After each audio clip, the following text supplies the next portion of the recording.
મકર સંક્રાંતિના જે દિવસો આવી રહ્યા છે એ નજીકમાં આવી રહ્યા છે। અત્યાર સુધી બધા વેપારીઓ બહુ ઉદાસ હતા કે એમનો ધંધો ચાલી નતો રહ્યો ને કઈ બિઝનેસમાં એટલું બધું એમને લાગતું નતું, પણ જેમ જેમ મકર સંક્રાંતિ નજીક આવી રહી છે એમ દોરા, પતંગ, માસ્ક, ચશ્મા, ગોગલ્સ, પછી કેપ એ બધા ફૂલ વેચાઈ રહ્યા છે અને ધંધો એમનો ફૂલ ચાલી રહ્યો છે। એ લોકો વેપારીઓ બહુ જ ખુશ છે। ડભોઈના આપણે ગુજરાતની પબ્લિક કોઈ બી તહેવાર હોય એ મનાવવાની એકદમ પાવરફુલ છે અને એ ફર્સ્ટ નંબરમાં આવે છે। જેવી કે તલ સાંકડી, ચીક્કી અહીંયા વેચાઈ રહી છે, બુંદીના લાડુ છે, બધું ખાસું એવું વેચાઈ રહ્યું છે અને બધા વેપારીઓ બહુ ખુશ છે અમારા ડભોઈના કે આપણા ગુજરાતના મકર સંક્રાંતિના દિવસે એ લોકો ખાસું એવું હેપી છે કે જે અત્યાર સુધી એમનો ધંધો નહોતો ચાલતો, પણ હવે મકર સંક્રાંતિ જેવી નજીક આવી રહી એવી બધી પબ્લિક બહાર નીકળી રહી છે અને બધી વસ્તુઓ ખરીદી રહી છે।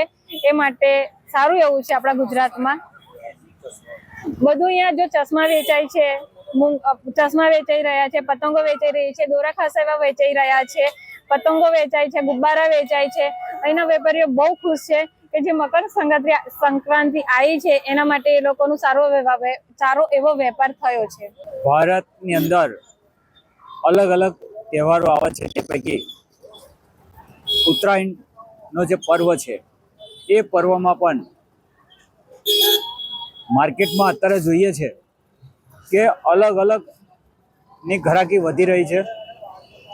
પછી માસ્ક હોય, પીપુડી હોય, દોરા હોય, પતંગ હોય, ચીક્કી હોય, સૂંઢીઓ હોય, બોર હોય, તમામ પ્રકારની જુદી જુદી ખરીદીઓ અત્યારે ધૂમ ચાલી રહી છે। જેના કારણે જે કંઈક નાના ધંધા રોજગારવાળા વેપારીઓ છે એ વેપારીઓને સારી એવી રોજગારી પણ મળશે અને ઉત્સાહપૂર્વક અત્યારે લોકો ઉત્તરાયણ ઉજવશે।